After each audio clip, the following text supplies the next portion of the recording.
I think sometimes people have this belief that they have to have accomplished something that's massive before they can consider themselves a runner, a cyclist, a gymnast, or whatever. And the reality of it is that if you are doing this thing and you're in the arena and you are sticking with it, you are that.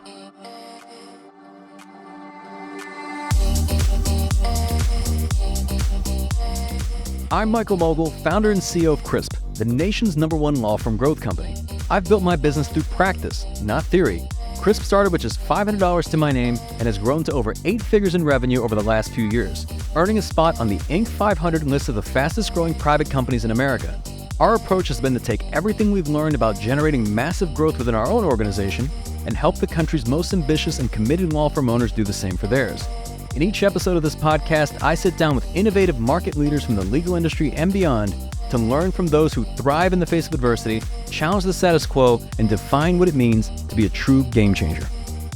This is Jessica, Head of Coaching Strategy at Crisp, and today we're flipping the script for another special edition episode to get Michael's take on how to make critical choices when you're on your own as a leader, overcoming imposter syndrome even when your business is struggling, and what to do when your team expects answers you simply don't have.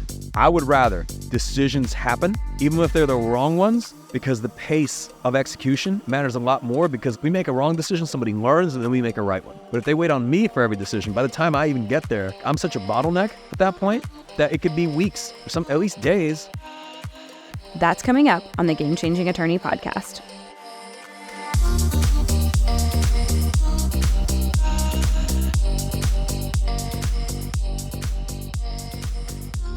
All right, back to Michael's favorite time of the day. Oh yeah, it's podcast time.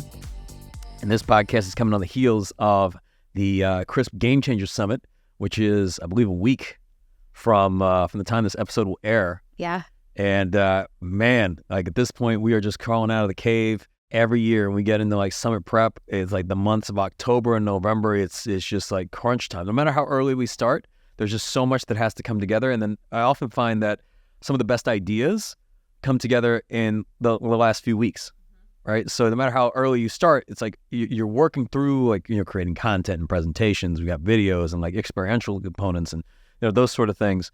And you think, okay, what if we did this? What if we took this approach? And a lot of that does come together in the last couple of weeks leading up to the conference, and do all the calls with all the speakers and get just them in tune with the event. We kind of go through what their presentations are. I'm excited for this year. Even the special musical performance we got this year again.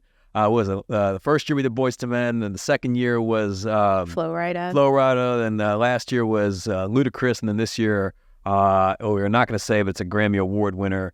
So we're going to do a little private concert after the first day. And then this year is, of course, unique in that not only are we not releasing an agenda with the topics, we're also not releasing any of the speakers. Yep. So it is humbling that the event sold out months ago, and every hotel block is filled, and people are coming to an event. They don't know what the topics are or who the speakers are. That's trust. But they're coming. That is trust. We take that quite seriously. So, we work very hard. The entire team works very, very hard to put together a great event. And it'll be exciting. We're trying some new things this year. We get a lot of feedback after every event, this being the 8th one. So we learn something about, hey, how do we make the next one better? Sometimes that means bigger. Sometimes that just means, in some cases, more intimate. Like this is a private event. This event is smaller than the big Mercedes-Benz event, but it's much more intimate because it's, Crisp Coach members only. Yeah. Right. So this event was not open to the public, and that enables us to have different topics, different conversations, bring in speakers that would not speak at a public event, for example. So there's always an upside to that as well. And then quite frankly, the venue can only hold so many people, right? So this is a venue that I love, but this isn't a venue that's as big as, Mercedes-Benz Stadium. So that is also why this event is for firm owners only. We're going to do a separate event that started next year for our firm team members, which is going to be a great event as well. But a lot of that just came down to venue capacity. We just didn't have the physical space to do it. And I don't want to do these at a convention center. I think that really kills the experience. When it is at a convention center, then you got to go off site or off location to go eat. And it's just not great. Like the experience matters a lot, down to every single element, from how you're greeted to the food, to what the networking is like, to the topics, to the speakers, to the AV, et cetera, to the music. Even the temperature in the room, okay? And then you also want a couple surprises too. So we've just been like in knee deep in this for the last few months, getting it ready. And we're excited. We're excited to see what people will think. So if you are one of the lucky ones to have gotten a seat at this summit, I think you're in for a treat. So looking forward to that a week from today.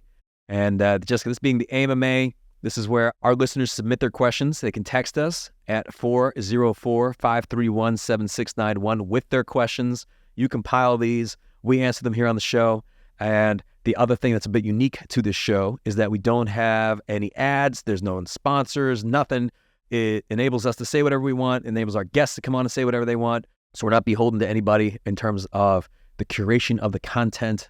You know, I had one time, this is years ago, somebody offered to sponsor the podcast for $20,000 a month, but they wanted to control over just, can we have like first right of refusal on certain speakers or topics? And I was like, nope. No. Not going to happen, brother. So we have not taken anybody's money, and obviously it does cost a good deal of resources to produce this podcast every week.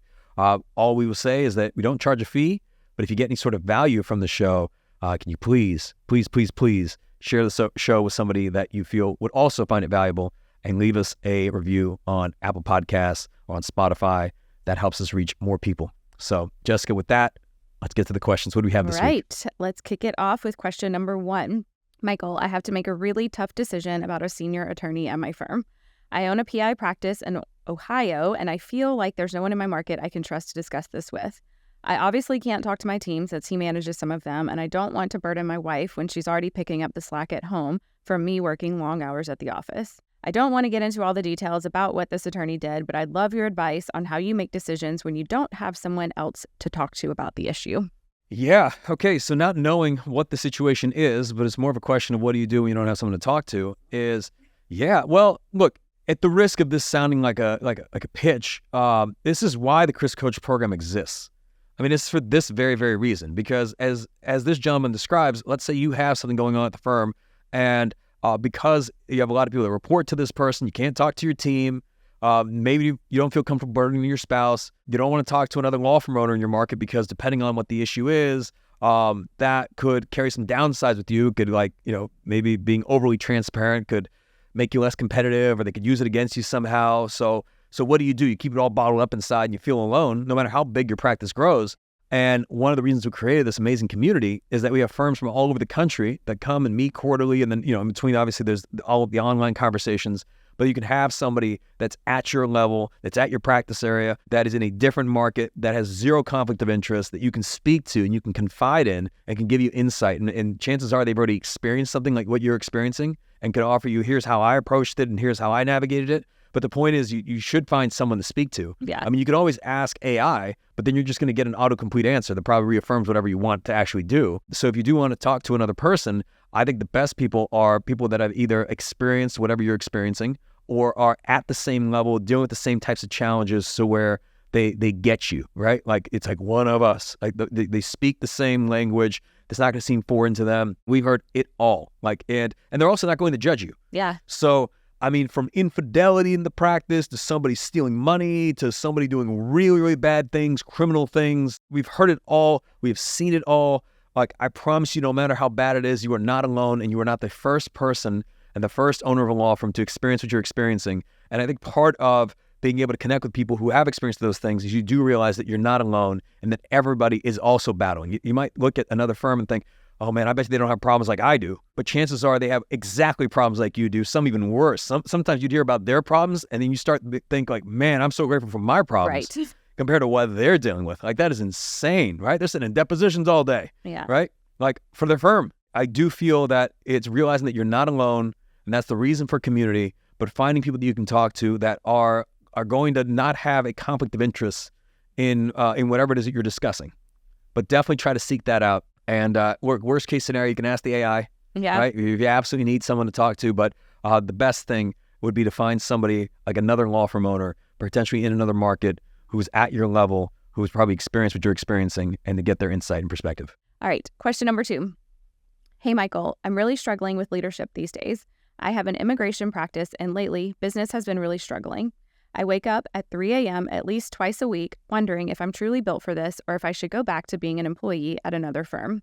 I have a small team And every day I have to stand in front of them and project confidence, even though I feel like I'm a fraud because I'm actually questioning everything right now. How am I supposed to know if this is a temporary low point or if I need to accept that maybe I shouldn't be a business owner? I'll start off like I was on Reddit the other day, right? You always know the story's gonna be good when you hear that, right? When it starts that way.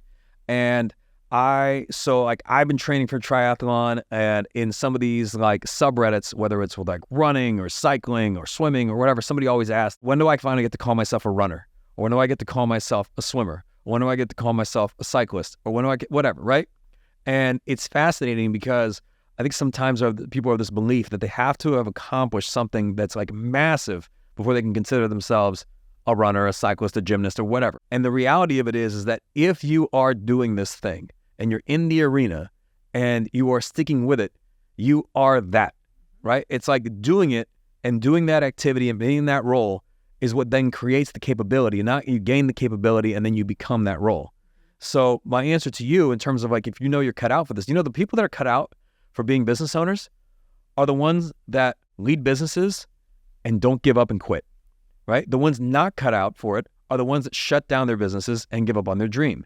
So no matter whether that business is successful or unsuccessful, if you remain in the arena and if you're navigating whatever challenges you're navigating in adversity, and look, it sometimes gets really, really bad and things get really, really hard. That's just the nature of it. I don't know of a single entrepreneur who has not gone through periods where they thought the lights were about to go out, ourselves included, where you are questioning everything, like every decision you're making. You're like, look, nothing's going my way, man. Every single thing I do, like, is just not working out. I can't figure out how to generate the money. I can't figure out how to hire the right people. Our competitors are gaining ground on us. Like, we are really struggling. I don't know if we're going to make it. And you think about like giving up, each and every day, right? And I wanted to give you this example, but I can't because the podcast is not out yet. But we had a guest that I asked that they won a gold medal. Mm-hmm. And I asked them like when during their training, like if at any point in their career they had thought about like just they didn't feel like doing it or they thought about giving up. And the answer they gave me was every single day. And I think it's recognizing that a lot of the people that you look up to are fighting the very same battle that you were fighting. And it's not just up and to the right, like everything just goes your way. So the struggles that you're experiencing is, in some cases, it's part of the journey. And what happens is either that you navigate these struggles and you figure it out, right, and things get better, or you don't figure it out and you eventually just give up. But I'll tell you, you only really fail when you quit. Like it really is amazing how close you can get to that true, the bottoming out lifeline where you just things start to turn around. And our promise every day, like the person who continues to strive and try and like, just remain in the arena eventually gets to where they're going. Yeah. Eventually. So long as what they're doing like comes with behavioral change. So for example, whenever you make a mistake, like whenever I make a mistake, which is all the time, by the way, like I know a lot of times people don't see it because they only see the wins, but every time something doesn't go our way here, whether it's, a campaign that we run that's not successful, right? Or it's a hire that we make that doesn't work out. Like I now take that as data as, okay, that helps us fine tune the profile that we're looking for. Or if the campaign isn't successful, what is the data that we got back from that marketing or advertising that now tells us, okay, don't do this, or here's how you can fine tune it. So it's, it gets you one step closer, right? It's like the Thomas Edison thing, the light bulb, you just found like 900 plus ways that did not do it, but you're learning each time. So you're pivoting because knowledge isn't power. Like knowledge is 100% knowledge is not power. Like I know a lot of like broke intelligent people, right? Where knowledge becomes power is when it comes with behavioral change. Yeah. When you start to make different decisions as a result of new information that you're receiving. So when you're right now in your business and it's struggling, and let's say you are like navigating this and you're trying different things and it's not working. Well, now you know what's not working. So at the very least, like, you know what not to do. Yeah. So you can be like George Costanza, that one episode of Seinfeld where like George says, okay, this one day I'm going to do the opposite of every decision that I would normally make. I'm going to make the exact opposite decision. So where I would have said no, I will say yes. And where I would say yes, I would say no. And he does this for a whole day and his life becomes amazing. So if everything is going wrong in your world, just start doing the exact opposite of what you normally do. Okay. So like, what do you have to lose, right? Right. But, and again, that's a bit of an exaggeration, but you get my point, is that to question whether you're cut out for this is something that every single entrepreneur that I know goes through. Every single one. Like, because you're going to get punched in the mouth and in the nuts on a daily basis. And some people say, oh, it's a marathon, not a sprint. It's a marathon sprint. Yes. And Both. even at new levels, some people say, "Oh, Mike, you figured it out." They come into our office and they'll see it, and they're like, from the outside, they're like, "Oh, you figured it out." And I'm like, "Look, man, I just got different problems now, right? I graduated to new problems. I had different ones when we were starting out, and I had different ones when we were at, $1 million, and then at 10 million, then at 20 million, then at 50 million. But like, they just have evolved, right? Yeah. The problems that I have today would have killed me, early on. It'd be like trying to lift 500 pounds when you first hit the gym. Yeah. Right? You build up to these things. So it's not that like the problems go away, you just graduate to different ones. It's challenging work. That's just what it is. Entrepreneurship is not for the faint of heart. You've said that. It is the nature of it. And again, to make another push for the Chris community, this is why it's important to surround yourself with other like-minded, ambitious, and committed entrepreneurs so that you know that you're not alone, that you're not the only person that's going through these challenges. You start to understand, I think what a lot of people need to realize, and what's been helpful to me at least, is to know that sometimes when you're in the shit, that's just part of the journey. Like that you're not doing anything wrong. Yeah. That's the chapter that you are in that you have to navigate before you get to the next chapter. And that is exactly where you're supposed to be. Yeah. Because your ability to navigate this is then what shapes you into the human being that can move on to that next level. And you can't pass go or collect your $200 until you solve this problem. What is the saying? The only way out is through? That's right. Yeah. Sometimes that's what it is. All right, to close us out with question 3 today, Michael, do you ever feel decision fatigue? Maybe I'm just complaining, but my team constantly comes to me expecting all the right answers. And the truth is, sometimes I feel just as clueless as they are. I run a PI firm in Connecticut and business has exploded, but now we're facing situations I've never dealt with before. Everyone assumes I know the right move and I never tell them this, but I don't. Hell, I'm figuring it out as I go. Do you ever feel this way? And would you ever tell your team? Absolutely. Do I ever feel this way? Earlier on, like in the early part of my career, I felt this need to be this all-knowing leader. Don't show any weakness. Yeah. Don't show any hesitation. Like even when you're wrong, don't admit that you're wrong, right? It's like the politician way, Yes, right? yes. That did not take me very far. I have found that if you got the right people around you, sometimes saying, like, I have no idea what we should do. Like Mike, we were just talking about this on text last night. You were asking me about these videos and you're like, hey, we could structure them one of two ways. What do you think? And I'm like, honestly, man, I did like the shrug emoji. I'm like, I don't know, man. What do you think? What's going to create the most compelling narrative? And then I trust you to do it because like, I don't know, right? And sometimes it's just there's like... a mic in the room for the audience. Yeah, there's Michael's a mic. not talking to I'm not himself, talking to Mike. a microphone. There's like a mic to my left. Just talk to yourself. Yeah, like produces the show. And he's also our creative director. But so I look at this stuff and I think, look, sometimes what it is just someone has to make a decision. And you don't know if it's the right decision or if it's the wrong decision, but it's like if you're the one who's always making the call, then you're definitely going to have decision fatigue. Yeah. The other part is that, look, I can't possibly know everything about every type of situation, and then I'm also not the closest to the ground on every single issue either. So I don't even have all the information. So the ability to lean on people and say, look, what do you think we should do? And sometimes they'll be right and sometimes they'll be wrong, but it doesn't mean you would have been right every time. The only difference would have been is that if you were wrong, then you would have been like, oh, okay, whatever. It's like, it's my business, so I can live with that. I can live with me making the wrong decision, but I can't live with somebody else making the wrong decision. And you got to get over that. Yes. Right? I would rather decisions happen, even if they're the wrong ones, because the pace of execution matters a lot more because, look, we make a wrong decision, somebody learns, and then we make a right one. Yeah. But if they wait on me for every decision, by the time I even get there, like I'm such a bottleneck at that point that it could be weeks, or at least days until a decision made. And by that point, like that feedback loop is so slow. So sometimes you just got to go up there and be like, guys, I'm learning just like you. I have no idea what the hell I'm doing, but I'm trying to navigate this and make the best decisions I possibly can. Sometimes I made really bad decisions and I speak to the team and I'm like, look, we made the best decision we could have with the information we had at the time. If I had the information that I have today, which is the outcome of that decision, well, clearly I would have made a different one. But knowing then, this is what we believe was the best decision for the organization, right? And I think they'll respect you for it because it's a lot of it comes down to what is your intent.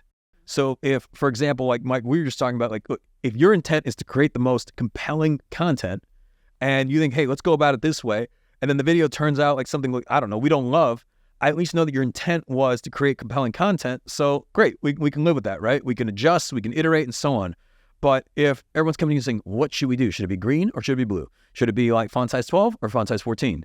Shit, man, I don't know. Yeah. Right? Like sometimes it's just based on preference. It's like, what do you like? Just like there are certain things, it's funny, we're talking about the summit, but there's one of the things I really love is that this year, when we had our logistics meeting yesterday, They were like, we've had so many conversations that haven't even made it to you this year. Chrissy's like, I promise there's so much stuff that's already happened in the background that you usually like looped in on, but like, now you're not. It's just happening. And it's happening. And I'm like, great. Yes. Great. Yeah. Because early on, like 2018, like first summit, I'm like, look, I want to know. I got to clear everything. I want to see the badges. I want to see like the posters. I want to see like every like email that goes out, like every single thing. And that was a huge bottleneck on being able to make progress. So you want to create what is called these self-managing teams where your team can make decisions without you. And again, sometimes they're going to be right, sometimes they're going to be wrong. But we talked about on an earlier podcast, like, look, when Steve Jobs passed, Tim Cook took over. And I'm sure there's decisions that Tim Cook made that if Steve were alive, he'd probably disagree with. But he grew Apple by $3 trillion and ultimately grew it into the world's most valuable brand. Love him or hate him, he took that company and made it the most valuable company in the world. And if Steve were here, I'm sure he would have been like, well, I would have done this or I would have done that. But the only way to make progress is if you're not involved in every single decision. Exactly. All right, that closes us out today. Okay, until next time, we'll see you after the summit. You've been listening to the Game Changing Attorney podcast with Michael Mogill. If you found this episode valuable, here are 3 free ways that we can help you grow your law firm. Number 1, download the first chapter of Michael's book absolutely free at gamechangingattorney.com. Number 2, you can shoot Michael a text at 404-531-7691 and ask him any question you'd like. You might just hear the answer on the next episode. And finally, number 3, if you can leave this podcast a 5-star review, it will help us gain access to more influential thought leaders and bring their lessons learned here to you. For more information on this episode, see the show notes in your podcast app or visit legalpodcast.com.